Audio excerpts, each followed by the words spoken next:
Hi there, this is Ken from Get English Tips here. Welcome along to this Ask Ajarn Ken podcast number 2, in which I get asked so many questions on my Instagram channel, Ask Ajarn Ken, and I just don't have the time to answer these questions individually. So these podcasts are me answering your questions of anything and everything to do with learning English. For those that don't know, I am a native English teacher from Scotland in the United Kingdom, and I do have my own Instagram channel called Ask Ajarn Ken, so make sure you check that out as well. So I get asked lots of questions. If you're watching on my YouTube channel, this is just some of the questions that I get asked. There's so many of them. So I'll take the next half hour, 40 minutes or so to go through a dozen or so questions and see how I can help you learn English better. So let's start. The first one we've got, someone's asked me what's the difference between inside and into? Inside and into.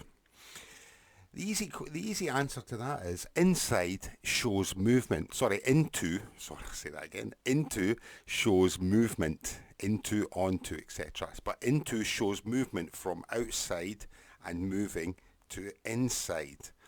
So, for example, we walk from here into the room. So we're showing movement from one place into the next place. So into shows movement. Inside is when the movement has finished. And that's basically it. So you move into the room, and when the movement is stopped, you are inside the room. So that's really the difference between into and inside.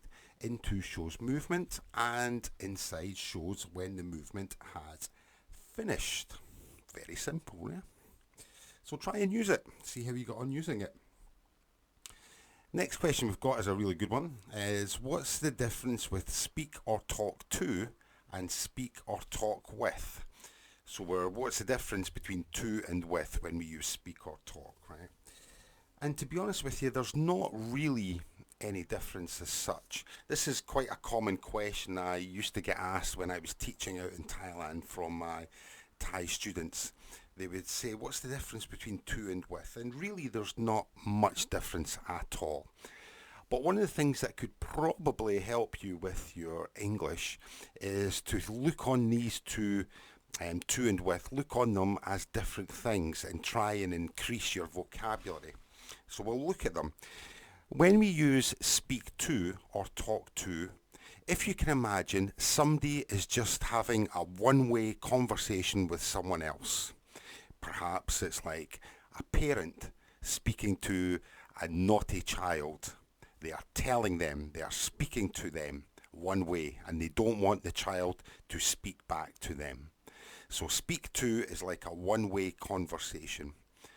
Could be kind of like a telling off, or someone preaching, or someone has something strong to say to someone else. Speak with or talk with, on the other hand, shows perhaps a two-way conversation, like a general conversation. There's interaction from both sides. So speak with and talk with, I guess, will show interaction from both sides, whereas speak to and talk to just shows interaction from one person. They don't want the other person to speak. So I hope that's answered that question for you. Speak to, one-way conversation. Speak with, we have more interaction and a two-way conversation.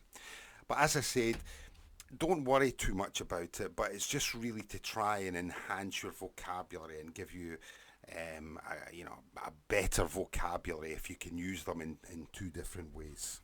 So it's a good one to use.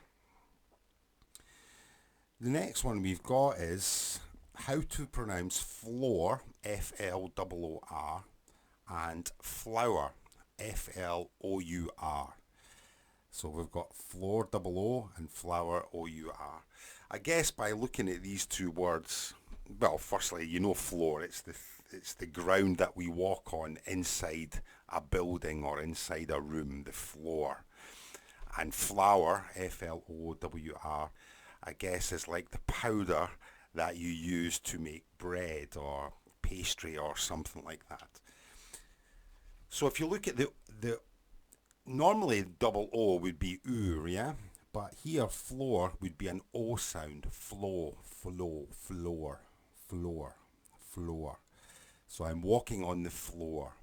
And flour, ow, ow, ow, is an ow sound. So it'd be flow, flour. So I'm using flour to make the bread. I'm walking on the floor. So floor, double O, floor, floor, and flour, flour. So that's how we pronounce it. The double O in floor is not an oo sound, it's an O sound, floor. And the OU sound in flour is ow, ow, flour, flour, flour. So floor and flour. So I hope that's made it a little bit easy for you to use. Try and use it when you're, I guess if you're struggling with pronunciation, once you hear the sound is to keep repeating it again and again and again. And if you're watching my videos, it's something that I do when I try and show someone pronunciation, is to keep repeating the word, a few times, just to get, because there's really a rhythm when you're speaking English. So if you keep pronouncing it for a few times, you've got more chance of learning it. And also remember as well, try and put it into a sentence. So for example, if you heard me there with floor, we pronounce it, but then we say I'm walking on the floor. So we put the word or the vocabulary into a sentence. So hopefully you've got more chance of remembering it. So there we go for that. What else have we got here? The word tongue, Tongue, tongue, the thing inside our mouth, a tongue. The word tongue, do we pronounce the G or not? Do we pronounce the G or not in tongue, tongue, tongue? No, we don't. It's a very, very soft sound, isn't it? Tongue, tongue. It's almost like a dull sound at the back of your throat. We don't say tunge, we'd be tongue, tongue, tongue. The cat has my tongue, tongue, tongue, tongue, tongue. I'm tongue-tied, tongue. So we don't pronounce the G. No, we wouldn't pronounce the G. So what else have we got? What's the difference between extra and etc.? Extra and etc. You know, etc., the etc, etc. This is like an old Latin word, and the full word is etc, etc, etc. But extra just means more of one thing. So for example, you have some pizza and you want extra pizza, you want more of one thing. Can I have more of this thing here? It's a little bit different to etc. Etc. means to continue with the same thing, so, or the same list, etc. There you go. So extra is more, you want more of one thing, whereas etc. continues with the same thing. So let's have a look. For example, I want more pizza, I want extra pizza, I want extra pizza, I want more of that thing, I want extra lessons in English, I want more of that thing. But etc. is a continuation of a list. For example, when you learn, I like pizza, I also like pasta, and I like spaghetti, etc. So it's continuation of that topic. Or it's really important to speak English, to read English, etc. A continuation of that list. Whereas extra is more of the one thing. I need extra lessons. The extra here is the lessons, etc. is more of a list. So I hope that's made it a little bit clearer for you. Etc. is just a continuation of that list. How do you pronounce southern? Southern. You know we've got north, south, east and west, yeah? So we've got northern, eastern, western, and it's not southern, it's southern. Southern's, I guess, the adjective, but we wouldn't say southern, we would say southern. So it's spelled Southern, southern. It's this, Argentina is in the southern hemisphere of the world. Southern. The Antarctica is in the southern hemisphere, in the south. So that's how we pronounce that. Could you please explain when we use persons or people? I am totally confused. That's quite a good one, actually, isn't it? Persons or people. So the first thing is we've got person, which is one, and people. This would be the plural, yeah? So we'd say one person and two people.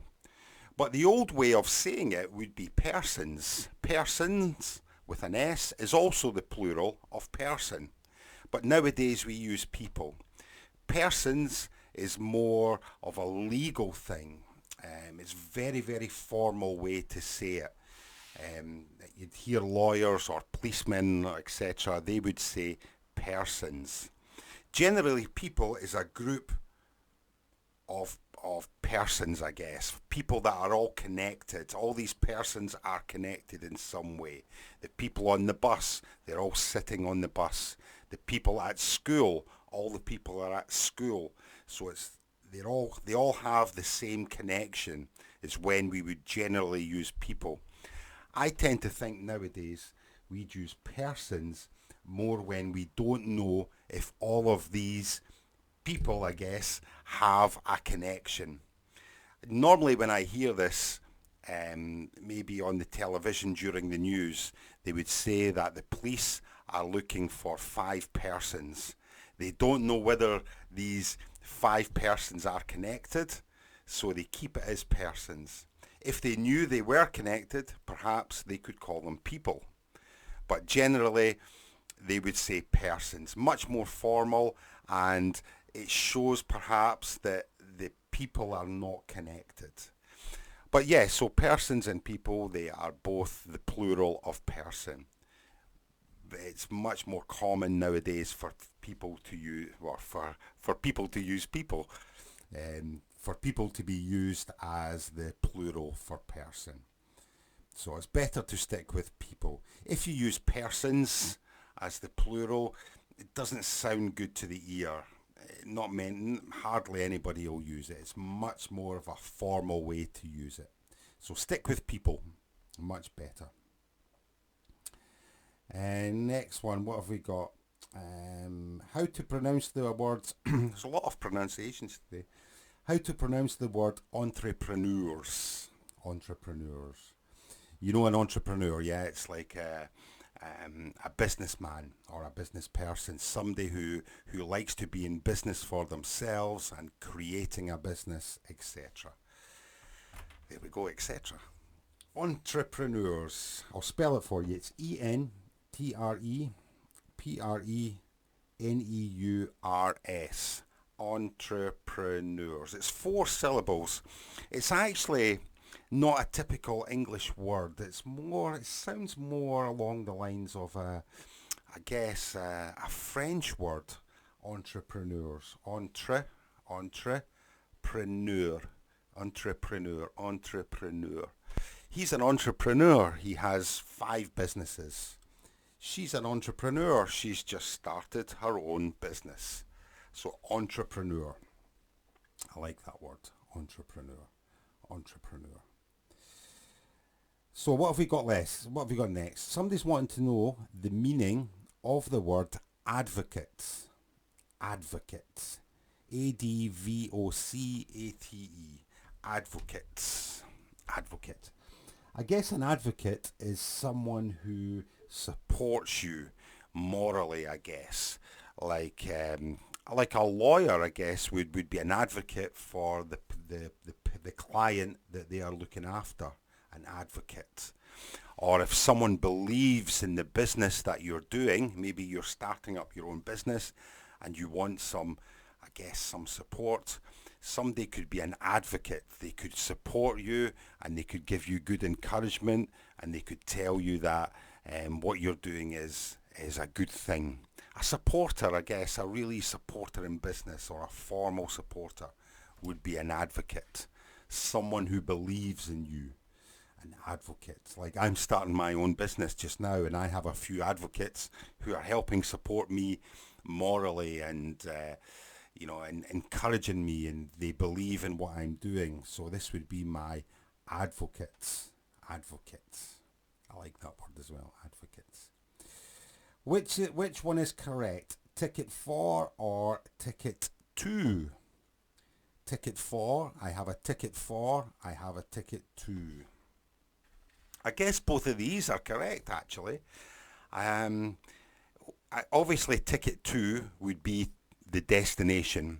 I have a ticket to London. I have a ticket to Scotland. I have a ticket to Thailand. So ticket 2 would be for the destination. Ticket 2. Ticket 4, I have a ticket for Scotland. It's okay. Ticket for 2 people. I would like a ticket for 2 people to Scotland. So we would use for, I guess, for the people. I would like a ticket for, we would say I would like a first class ticket for 2 people to Thailand or to Scotland. So that's how we would use it. A ticket 2 would be for the destination or to the destination, and a ticket 4 would show the amount of travellers that are going there. So ticket for 1 person going to Scotland. So that's how we would use that. What else have we got? How can I improve my English language? Probably the most common question that I get asked every day of being a teacher. How can I improve my English language? Well, really, the first thing you've got to ask yourself is, what do you want to improve in your English? Do you want to improve your reading, or your writing, or your speaking, or your listening? What is it that you really want to improve? Your vocabulary, your idioms, your grammar? You have to really know what you want to improve. It's okay. I guess it's okay to think, oh, I want to improve everything. But really, when you're learning something, you have to take it little by little. I'm doing a business at the moment, and one of the phrases or the expressions that people say is, when you're starting a business or when you're running a business, there's so much to do. And it's like the question, how do you eat an elephant? Little by little. You don't eat an elephant in one big go. You have to do it little by little. This is how you do your big tasks or your big projects or your big work. You break it down into little by little. And it's the same with when you're learning English. To improve your English, you do it little by little. You work on the little bits, and this will help you improve. So if anyone asks me, how can I improve my English? I want to ask you back, what's the thing that you want to improve the most? Think about it.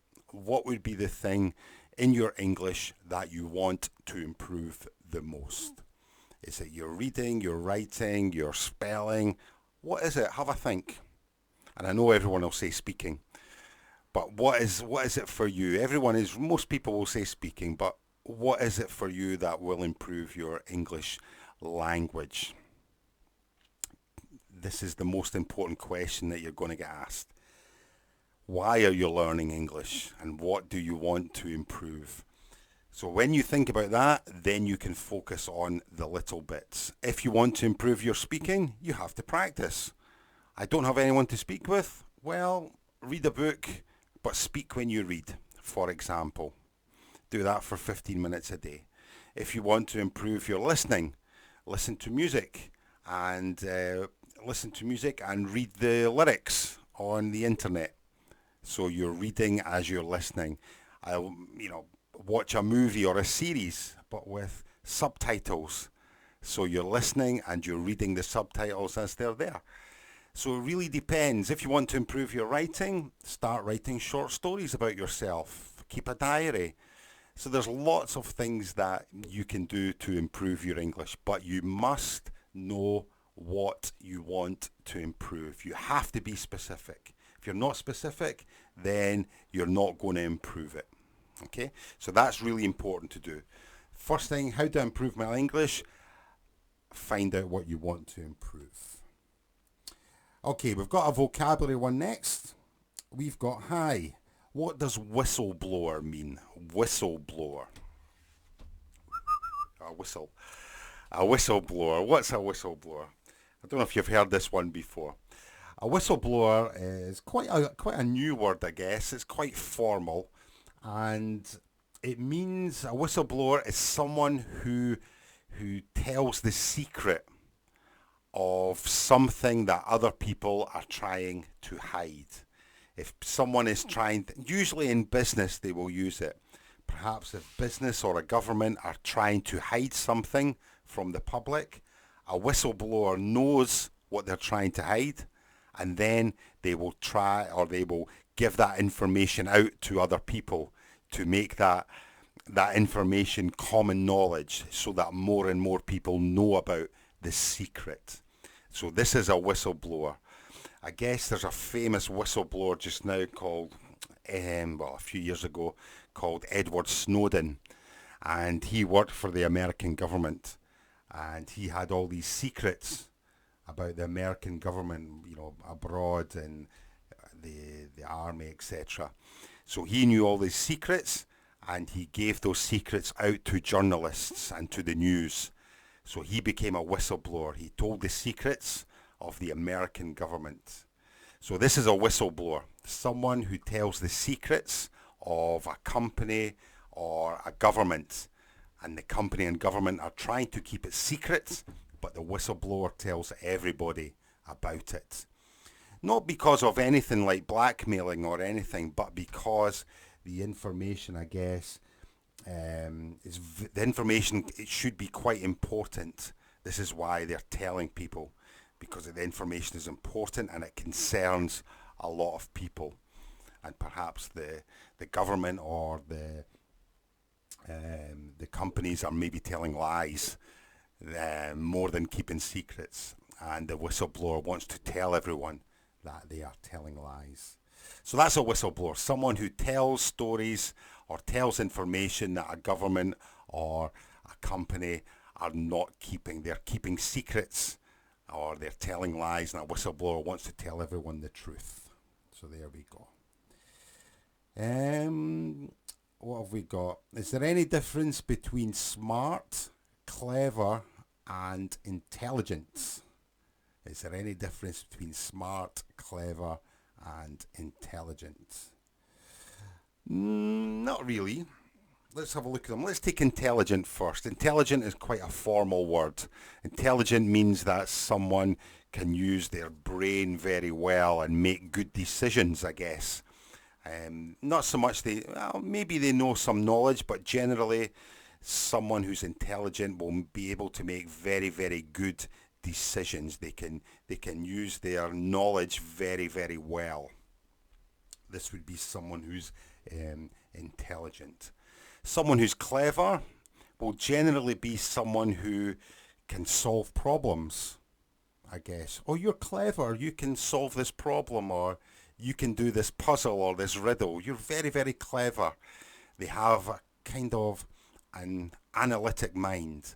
They understand problems and they can solve these problems. This would be someone who's clever. So intelligent, I guess, is someone who can make good decisions, who can use their knowledge very, very well and make good decisions. Someone who's clever, I guess, can solve problems very well.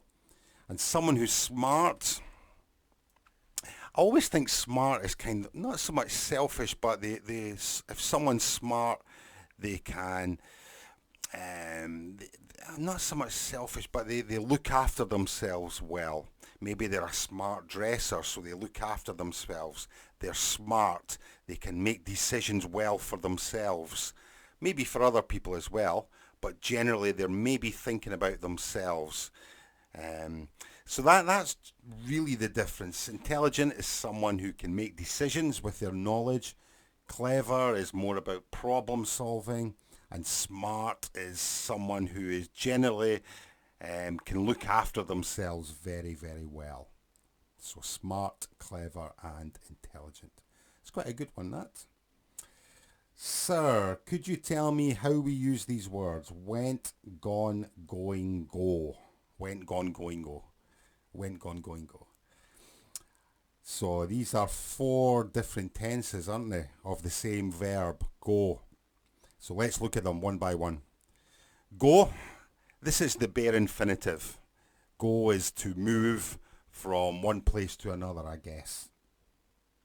So we've got go is the infinitive, the present simple tense. I go, you go, he goes, es. She goes, it goes, we go, they go. So that would be the verb infinitive, verb 1, generally our students call it. Then we've got verb 2, the past simple is went. So go is like an irregular verb. So we've got go, present simple. We've got went is the past simple. Yesterday we went nowhere because of lockdown. We went for our 1 hour walk. So go, went. Gone is the past participle, verb 3. And it shows, if we use gone, it shows that someone has went from one place to another and they haven't returned. So for example, I have gone to the park and I haven't returned. I have gone. So we've got go, present simple, went, past simple, gone, the past participle, and going is the continuous tense. It shows the movement is happening now. I am going home. I was going home and I missed the bus, for example. So going shows the continuous tense. Gone is the past participle. Went is the past simple. And go is the verb infinitive. So that's quite a good grammar question. So we've got another one here. When do we use glamorous as a positive or a negative adjective? When we use glamorous, is it a positive or a negative adjective? Glamorous. I'll spell it for you. It's Glamourous. Glamorous. Glamorous. Glamorous. Okay, what does glamorous mean? Glamorous means that someone is more than beautiful. They have like an aura. Do you know an aura? Like the vibration or the feeling that they give to everyone is very, very beautiful. Like a film star or, glamorous. So I guess in answer to the question, glamorous is very, very positive. I guess, yeah. Everyone wants to be glamorous. So it sounds very, very positive. A glamorous film star or a glamorous singer, etc. Or a glamorous English teacher like me. Oh, no. Okay, no. Glamorous. Yep, very, very positive. Very, very positive. Okay, what have we got else? Have we got here? Would you please tell me what the sentence "Don't let me keep you" means? Don't let me keep you. This is a very, very common expression that native speakers will use. Don't let me keep you. And we use it when we're speaking to someone and we're speaking away, blah, blah, blah, blah, and someone perhaps needs to be somewhere else. They have to start work. So you're speaking, having a conversation, you haven't seen them for a while, having a conversation, blah, blah, blah, and they say to you, "Oh, I need to start work in 5 minutes," and you say to them, On you go. Don't worry. Just go. Don't let me keep you. So this is just, I guess, giving permission to someone, although permission's a strong word, or telling someone it's okay. I'm not offended if you leave. I know you have to be somewhere, so you have my blessing or you have my permission to leave. So don't let me keep you. Don't let me keep you. I'll catch you later. I know you have to go to work. Don't let me keep you. You can go. Don't let me keep you. Really good one to use. Try and remember that, yeah? And next time you're speaking to your friend and he has to be somewhere, and you can say, don't let me keep you. I'll catch you later. On you go. You have to go somewhere. Don't let me keep you. Very common one that native speakers will use. Just a nice way of saying I don't care, or a nice way of saying I don't care. On you go and do your own thing. I will go and do my thing as well. So what else have we got here? Hello, I'm from Kurdistan. What is the pronunciation of this word here? I'll spell it for you first. It's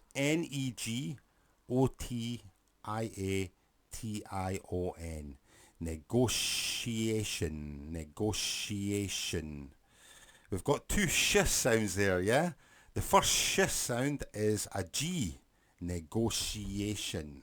The second sh sound is a TIA. Negotiation. If you don't know, negotiation is the noun from the verb negotiate, and it just means two people are talking, and the reason that they are talking is to come to an agreement over something. Maybe they're talking about the price of a car, and someone says, oh, $5,000, and the other person says, oh, $1,000. So they start talking and negotiating to agree on a price for the car. So this is negotiation. 5 syllables. So what else have we got here? How to improve speaking skills. This is something, earlier on here I was saying how can I improve my English language, but this one here, how do I improve my speaking skills? This is very, very, very specific, and I guess the main thing that you have to do is you have to practice with your speaking. Now I know a lot of people will say, well, I don't have anyone to practice with. What would you recommend? So the most important thing is that you are speaking. Now, one thing I always did when I was learning to speak another language, when I was learning Spanish, was I would speak for about 15 minutes every day.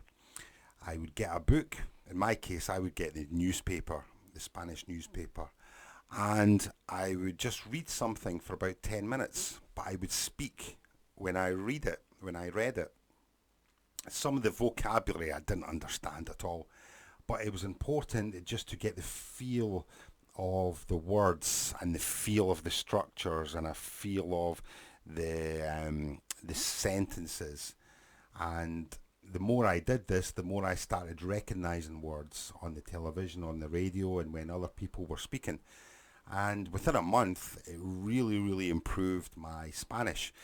So to improve your speaking, the one thing I would say to you would be to practice. Take 15 minutes every day. Find a topic. What are you interested in? Is it football? Is it music? Is it for your job? Get a topic and find a book or something, or an article or a blog, and just practice speaking. Just read it. And that's all you need to do. And you'll end up getting a feeling for how the language is, and you'll also start improving your confidence, you'll improve your grammar, you'll improve your vocabulary. You'll really start improving if you speak for 15 minutes every day. Get something you enjoy. It's really, really important that you get something you enjoy, that you like, the topic you like. As I said, maybe it's a job or a hobby, and just start speaking for 15 minutes every day, and practice and practice and practice. Another thing I did was I would get a book, a novel in Spanish, and I would read 3 pages every day, and I would speak when I read. It's very, very important to speak when you read. And I would read, on day 1, I would read page 1, page 2, page 3. So I'd read 3 pages every day. Day 2, I would read page 2, page 3, page 4. Day 3, I would read page 3, 4 and 5. Day 4, page... So essentially I was going 3 pages forward, 2 pages back. 3 pages forward, 2 pages back. So I was kind of repeating what I was reading, which really, really helped as well. So there's a couple of ideas for you to improve your speaking. Get a newspaper and read for 15 minutes, or get a novel and read 3 pages, but speak when you read. Very important to speak. And read 3 pages, the next day go back 2 and read 3, go back 2 and read 3. And do this for a month. Do it consistently. And the more that you do it and the more you practice, the better you will be. So try it and see, and let me know how you get on. So we've had a few questions there. I hope you've enjoyed that. We're coming to the end of this podcast for today for Ask Ajarn Ken, podcast number 2. I hope you enjoy that, and I hope you've learned something. And, please feel free to pass on this podcast with your English-speaking friends as well. And if you're listening on any of the Apple podcasts, remember and give us a 5-star rating and to leave a nice review as well. We'll be back soon with more podcast questions from the Instagram channel. If you haven't been to the Instagram channel yet, go to instagram.com/getenglishtips and you'll see me on there. And feel free to join in the conversation over on the Instagram. If you've got any questions, you can contact me. Just email hello@ajarnken.com, AJARN ken.com, and I'll always answer. We've got a new WhatsApp group. If you haven't joined the WhatsApp group, go to getenglishtips.com. You can sign up to the WhatsApp group there. And very, very soon, we'll have a brand new language learning social media platform that I'm sure was going to be very, very interesting for you. We've got lots of resources. We've got places for you to practice your reading, to practice your speaking. Very, very important. So this will be coming soon, so watch out for that. So I hope you've enjoyed this podcast, and if you've got any questions, as I said, get in touch. And this is Ajarn Ken. I'll speak to you soon. Bye for now.